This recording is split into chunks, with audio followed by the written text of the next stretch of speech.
In 1958, a sign painter in Savannah, Georgia, kept a single can of pure gum turpentine on his bench, distilled from the pine trees that grew all around him, and out of that one can came a paint thinner, a brush cleaner, a paint stripper, a furniture polish, and a wood reviver that every one of his neighbors bought as 5 separate products. He worked in the heart of turpentine country, where the sap of the longleaf pine had been distilled for 200 years, and he understood the stuff the way a man understands a tool he was raised with. People brought him their ruined brushes, their gummed-up furniture, their tired old woodwork, because they knew that one amber can in his hand did what a whole shelf of bottles could not. The way he brought a dried, rock-hard paintbrush back to life is number 9 on this list. And the one thing that sign painter knew about this pine solvent that could protect your lungs and your house both, the thing almost nobody is taught anymore, is number 1. He was not a rare man. In 1958, there was an old-timer like him in every town, a person who kept a can of turpentine and knew a dozen uses for it that we have handed over to a dozen separate products. They understood something we have paid dearly to forget, that one natural pine solvent, understood deeply, did the work of a whole shelf of cans. We traded that away. We were handed a separate bottle for every job, a paint thinner, a brush cleaner, a stripper, a wood polish, each sold for one task, and each a petroleum product with a warning label. That knowledge did not die because it stopped working. Pure gum turpentine thins a finish and revives a brush today exactly as it did in 1958, and it outperforms much of what replaced it. It died because there is no money in a person who already owns the answer in a single can. Number 14 strips a dried, cured finish that the hardware store's mildest solvent cannot even touch. Number 9 is the one from the top of this story, bringing a brush gone hard as a rock back to soft life. And number 1 is not a trick at all. It is the single thing every one of these old-timers knew about this solvent, the thing that separates a useful tool from a trip to the hospital, and once you know it, every other trick on this list is safe to use. These 20 tricks were never about a can of solvent. They were the mark of a person who understood one cheap, natural thing so completely that it replaced a whole shelf of expensive ones. Not a product, a skill. Every trick on this list that Savannah sign painter did with his own 2 hands at a pine bench in the Georgia heat. But before the first one, we have to be honest about this solvent because it is powerful, and powerful things demand respect.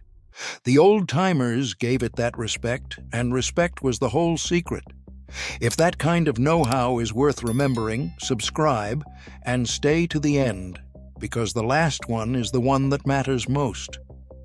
Let us count down the 20 lost turpentine tricks old-timers swore by that outperform anything at the hardware store. Number 20. Bringing skinned-over paint back to life. A person opens a half-used can of oil paint, finds it thickened with a leathery skin on top, and throws the whole can away. The old painters revived it. You lift off the skin, add a little pure gum turpentine, and stir it back in patiently until the thickened paint loosens and returns to a smooth, workable, brushable state. The solvent restores the flow the old paint had lost sitting on the shelf. Work with the air moving and away from flame while you do it. For the sign painter who never wasted a can of good paint, a splash of turpentine saved paint others poured out. Not a can you throw away. Old paint the solvent revives. Number 19. Cleaning oil paint brushes clean. A person leaves an oil paint brush to stiffen or cleans it poorly with a weak solvent and ruins a good brush. Turpentine cuts oil paint completely. You work the brush in a little pure gum turpentine, pressing the bristles against the bottom of the can to drive the solvent up into the heel where paint hides. Then wipe it and repeat until it runs clean. Turpentine cuts the oil paint more thoroughly than the milder solvents do. For the painter who kept the same fine brushes for decades, thorough cleaning with turpentine was why they lasted. They stayed soft and springy long after cheaper brushes had gone stiff and split. Not a brush you ruin and toss. A tool you clean all the way through. Number 18, hiding a scratch in the wood. A person tries to cover a pale scratch in a dark wood finish and makes it worse with the wrong touch-up. The old-timers blended it away. You mix a little pure gum turpentine with linseed oil and a touch of matching color, then rub it into the scratch. The solvent carries the oil and color down into the raw wood so it darkens to match the finish around it. The scratch fills and blends instead of standing out pale. For the old-timer erasing a pale scratch across a good table, this blended the mark down until it all but vanished into the grain. Not a scratch you paint over.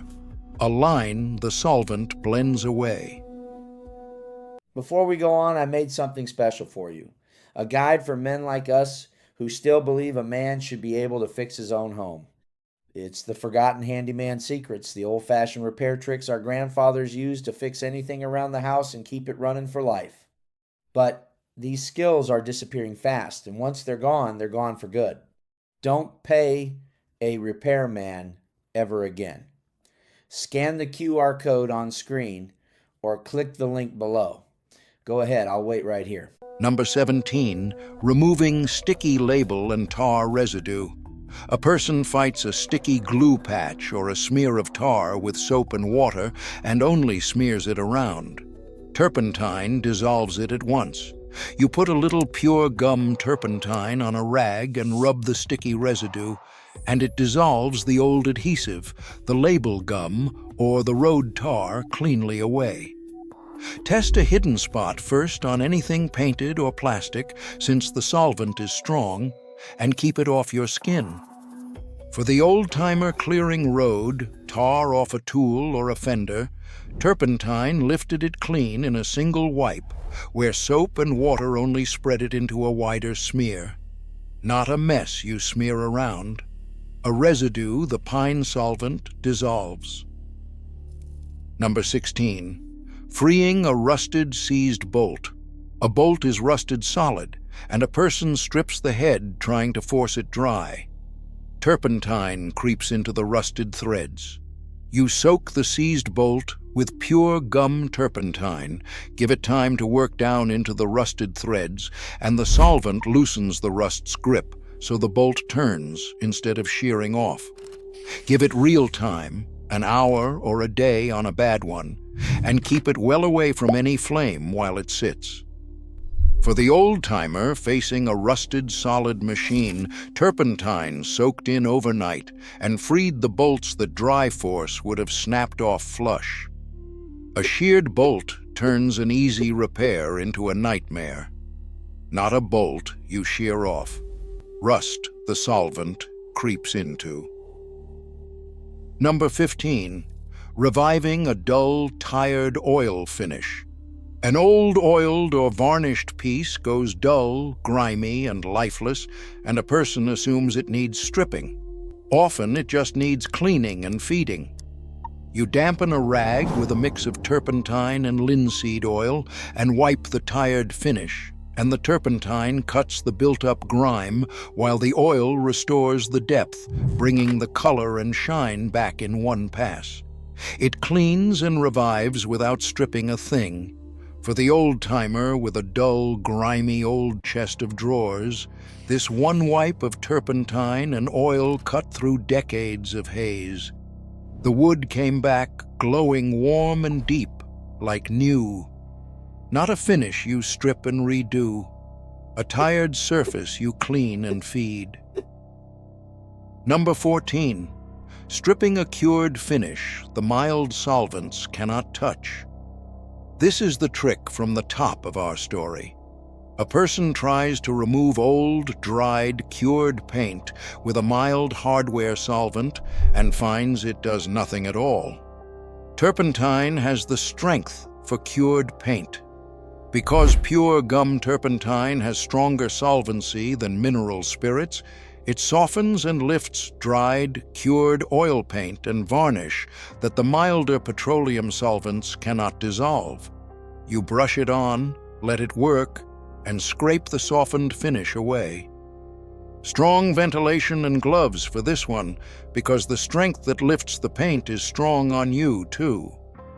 For the old-timer stripping the thick cured paint off a painted-over antique, turpentine softened and lifted it cleanly. The mild hardware solvent had simply beaded up and done nothing at all.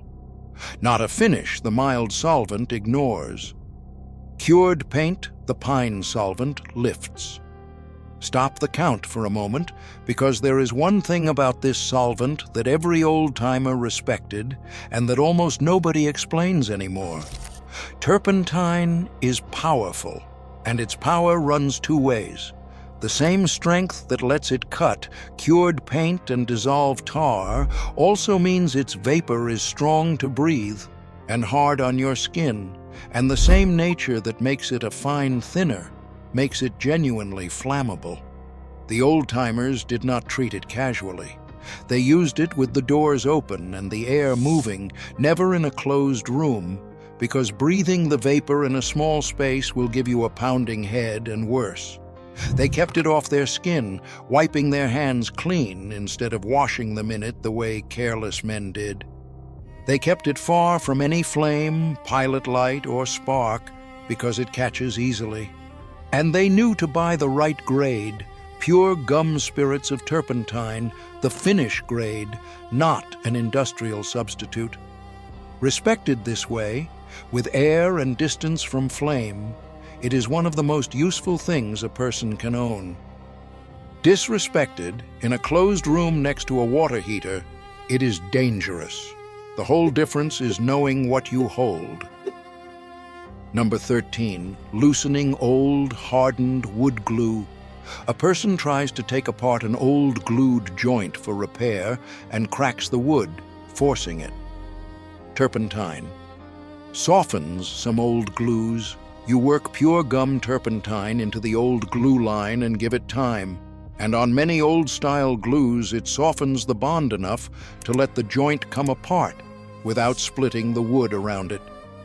It buys you a clean disassembly instead of a broken piece. For the old-timer repairing a loose antique chair, turpentine worked into the old joints and opened them gently. Hammering and prying would have split the fragile old wood apart. Not a joint you crack apart. Old glue, the solvent softens. Number 12, cleaning grease and grime off tools. A tool or a machine part is caked in old hardened grease that soap will not touch.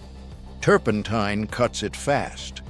You wet a rag or a brush with pure gum turpentine and scrub the greasy part, and the solvent dissolves the old grease and oil, leaving the metal clean and ready to work or paint. Wipe it dry and keep it clear of flame while you work. For the old-timer cleaning a caked machine before a repair, turpentine cut through the hardened old grease that the weak degreasers of the day could not begin to touch. Not a grime that soap ignores. Grease the pine solvent cuts. Number 11, making a penetrating oil finish for bare wood.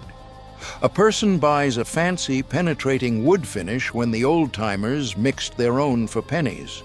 You blend pure gum turpentine with boiled linseed oil, and the turpentine thins the oil enough to drive it deep into the bare wood before it cures. It carries the protection down into the grain instead of leaving it on the surface. The solvent flashes off and leaves the oil cured inside the wood. Keep the rags spread out to dry safely afterward and away from any flame. For the old-timer finishing a new piece of bare wood, This homemade blend of pine and oil soaked in far deeper than any single can finish from the store. Not a finish that sits on top. An oil the solvent drives in. Number 10, getting fresh paint out of clothes. A person gets a smear of oil paint on good clothes and throws the garment away. Turpentine lifts fresh oil paint from fabric. You put a little pure gum turpentine on the fresh paint from the back of the fabric, blot it, and the solvent dissolves the oil paint so it lifts out before it dries and sets. Do it while the paint is fresh, then wash the garment well afterward. For the old-timer who splashed oil paint on his work clothes daily, a quick dab of turpentine saved shirt after shirt from the rag bag before the stains could set. Not a garment you throw away. Fresh paint, the solvent lifts. Number 9, reviving a paintbrush gone hard as a rock. This is the fix from the top of our story. A person leaves a good brush to dry with paint in it, it goes stiff as a board, and they throw it out. Turpentine can bring it back. You stand the hardened brush in pure gum turpentine and let it soak, working the softening bristles between your hands now and then. Over hours, the solvent dissolves the hardened paint, and the brush goes soft and usable again. Even a brush hard as a rock often comes back with patience. For the old-timer who never wasted a good brush, turpentine resurrected the ones others threw away. Not a brush you write off. Hard bristles the solvent brings back. Number 8, thinning varnish for a wiped finish. A person brushes varnish straight from the can and gets a thick, uneven, streaky coat. Thinned with turpentine, it becomes a wiping finish. You cut varnish with pure gum turpentine until it is thin enough to wipe on with a rag and build the finish in thin, even coats that level themselves and show no brush marks at all. Thin coats, good air, and patience give a finish smoother than any thick brushed one. For the old-timer finishing fine work, the thinned wiping varnish looked like glass, where a brushed coat looked rough. Not a thick coat full of brush marks. A thinned finish that levels itself. Number 7, conditioning and shining leather. A person lets a leather harness, a saddle, or a pair of work boots dry out and crack, and buys a costly leather balm in a little tin. The old-timers made their own with pine and wax. You blend a little pure gum turpentine into melted beeswax and a bit of oil off the heat, then rub the cooled paste into clean, dry leather. The turpentine carries the wax and oil into the hide and then flashes off, leaving it fed and shining. Use it sparingly and let it dry, and keep the melting well away from flame. For the old-timer keeping his harness and boots supple through hard weather, this homemade pine and wax dressing beat any little tin from the store. Not a tin of balm, a pine dressing that feeds the hide. Number 6, blending and softening oil paint as a medium. A fine artist wants oil paint to flow and blend and dry faster and buys an expensive medium. Turpentine was the classic one. You add a small amount of pure gum turpentine to oil paint as a medium, and it thins the paint for delicate washes and blending while it speeds the drying. This follows the old rule of lean layers under fat ones. Use it sparingly in the lower layers only, because too much weakens the paint film. For the sign painter shading a delicate gold letter by hand, a touch of turpentine let the color blend soft and even and dry fast enough to keep working. Not a costly bottled medium, the classic pine thinner itself. Here is the part of his story we have skipped. The Savannah sign painter did not always respect this solvent the way he preached. He learned it the hard way, as a young man in the late 1930s, working a rush job in a small back room with the door shut against the winter cold. He had a can of turpentine open and a heater going, and he worked for hours in that closed, fume-filled little space with no air. He grew dizzy and sick and had to be helped outside, and he was lucky it was only that, because the open flame of that heater and the fumes could have ended far worse. An older painter who found him did not lecture him. He opened every window, set the young man in the fresh air, and said the only thing about the trade he never forgot. "It is a good servant and a bad master, son. Give it air, keep it from the flame, and it will never turn on you." From that day on, he never once worked it in a closed room or near a flame, and he taught every apprentice that lesson before he taught them a single brush stroke. And that lesson, the plainest and most important thing about this whole solvent, is number 1. Number 5, making a traditional beeswax paste finish. A person buys 3 separate products to wax and protect wood. The old-timers made one paste from raw ingredients. You melt beeswax and blend in pure gum turpentine off the heat, and it cools into a soft paste that wipes on easily, the turpentine letting the wax spread thin and then flashing off to leave a hard, protective wax shine. Melt the wax gently and well away from open flame, since the turpentine goes in off the heat for good reason. For the old-timer waxing fine furniture, this homemade paste beat any tin from the store. Not 3 products for one job, one paste from wax and pine. Number 4, removing candle wax and crayon from surfaces. A person scrapes at spilled candle wax or a child's crayon and scratches the surface. Turpentine dissolves wax marks. You dab a little pure gum turpentine on the wax or crayon mark, and it dissolves the waxy residue, wiping away clean where scraping only gouged the surface. Test a hidden spot first and keep it off anything the strong solvent might harm. For the old-timer clearing a child's crayon off the painted woodwork, turpentine lifted the waxy marks without a scratch or a scrub. Not a mark you scrape and scar. Wax the solvent dissolves. Number 3, buying the right grade, pure gum spirits. By now, the solvent has done the work of a dozen products, and the secret under all of it was knowing which turpentine to buy. There are 2 very different things sold under the name. Pure gum spirits of turpentine, distilled from living pine resin, is the finish grade, with an agreeable odor and the clean strength that makes every trick on this list work.